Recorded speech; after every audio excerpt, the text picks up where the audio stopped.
Llegué al edificio cruzando la Plaza Italia, ya estaban los militares ahí. El golpe fue un punto de inflexión, no de una, sino de varias generaciones de chilenos. En septiembre del 73 yo trabajaba en Flaxo. Entendíamos nuestra misión como una misión de intelectuales disidentes, por cierto. Con una historia complicada. Se llama un poco la crisis del modelo democrático. Si estábamos hablando de relaciones de poder, si estábamos hablando de opresión, la situación de las mujeres era la más peor de todas. Las movilizaciones de la primavera feminista fueron clave en ir al callo. Un problema que tenía que ver con el contexto también internacional. A una comprensión de los fenómenos del autoritarismo como fenómeno global. Y de repensar la relación con los Estados Unidos. Aún en medio de la dictadura, hacer una ciencia social con compromiso con lo público. Yo creo que el principal desafío de nuestra sociedad es volver a generar organización colectiva. No todo lo que se termina se acaba.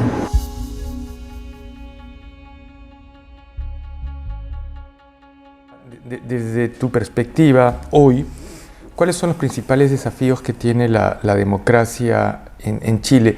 La democracia, los derechos humanos, pero los derechos humanos no solamente en su perspectiva de derechos políticos y civiles, sino también en los económicos y sociales, en la perspectiva del desarrollo. O sea, yo creo que Chile es un país que durante las últimas décadas ha ido cambiando enormemente. Es un país que nos hemos enfrentado a una migración ascendente, la cual hemos tenido y hemos aprendido un poco a convivir con ella, ¿cierto?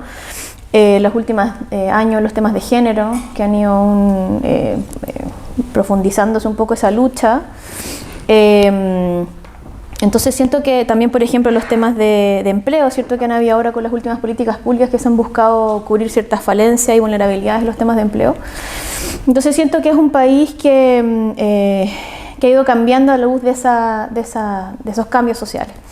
Y creo que a raíz de eso mismo y de ese cambio de la sociedad han habido diferentes políticas públicas, diferentes intervenciones que se han buscado paliar un poco las vulnerabilidades que viven esos grupos. En algunos sentidos quizás sin mucho éxito, y por ende creo de que de aquí a un poco el desafío principalmente es cómo consolidamos esos primeros atisbos que han habido de abordar esas vulnerabilidades para esos grupos. Creo que y un poco ese desafío va de la mano un poco de la equidad, creo yo. De la equidad y de cómo, porque no sacamos nada, por ejemplo, con una encuesta de decir, oye, este año creamos miles de empleos nuevos, pero ¿cuál es la calidad de esos empleos? ¿Son empleos que se crearon en la informalidad? ¿Son empleos de calidad? Entonces yo creo que el desafío está ahí. ¿Ya? Yo creo que Chile es un país que ha crecido y a la luz de la región, es un país que ha crecido montones, es un referente quizás en algunos sentidos, dado un poco por todos estos cambios que han habido a nivel social, pero siento que la profundización o quizás el cuestionamiento por la calidad de esos derechos sociales es un poco lo que viene, ¿ya? O lo que debería venir. Al hablar de empleo de calidad, al hablar de derechos humanos en sus dimensiones económicas y sociales, ¿estás haciendo alusión a la idea de precariedad? Claro, por supuesto, porque claro, nosotros dentro de la región, entre comillas, tenemos el beneficio de que somos unos países que tienen un nivel de informalidad menor. Pero eso sin cuestionar cuál es el nivel de precariedad de esos empleos formales, ¿cierto? Porque hablamos de, claro, tenemos en Chile una informalidad bastante baja, pero tampoco estamos fijándonos mucho de la calidad de los empleos a nivel formal, o sea, a niveles de precariedad importantes, que tampoco lo estamos cuestionando. Entonces eso creo que la profundización de esas políticas es lo que debería un poco ser el foco. ¿Y cómo hacemos eso? Yo creo que ahí el tema de la intersectorialidad es un tema fundamental. O sea, yo creo que la responsabilidad del tema, por ejemplo, de los temas de migración, no es solamente quizás de un ministerio en particular, o los temas de empleo no son solo de empleo, sino que requieren de un abordaje integral a nivel social y a nivel del Estado. Estaba revisando, no va directamente al tema general del ciclo, pero me provoca tu comentario sobre el tema. provoca una reflexión. Los datos de la CACEM, de esta última CACEM 2022, son bien ilustrativos en la línea que tú estás argumentando, porque lo que, si entendí bien lo que mostraba, es que claro, ha habido un descenso en la pobreza, han mejorado los ingresos, pero cuando uno analiza los ingresos de los 4 deciles más abajo, el peso que tienen las transferencias es enorme, lo que da a entender de que son salarios muy, muy bajos. Pero también cuando ves la parte de la misma encuesta que analiza pobreza multidimensional, por lejos el componente vinculado a seguridad social es el indicador que por sí solo explica déficit muy importantes, ¿no? Exacto. Exacto. Y de hecho, si uno considera las últimas, o no las últimas, pero las más recientes definiciones de la OIT cuando hablamos de informalidad, se focalizan especialmente en eso, en la desprotección en materia de seguridad social. Y que eso habla de informalidad, habla de pobreza, habla de precariedad, de vulnerabilidad.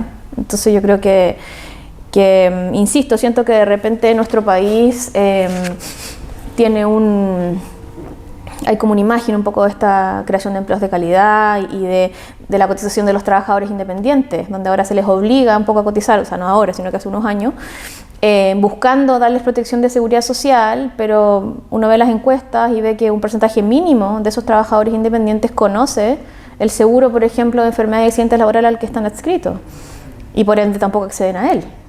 Entonces, no, siento que esa profundización de los derechos sociales que se ha buscado construir en los últimos años es lo que debería ser el foco ahora.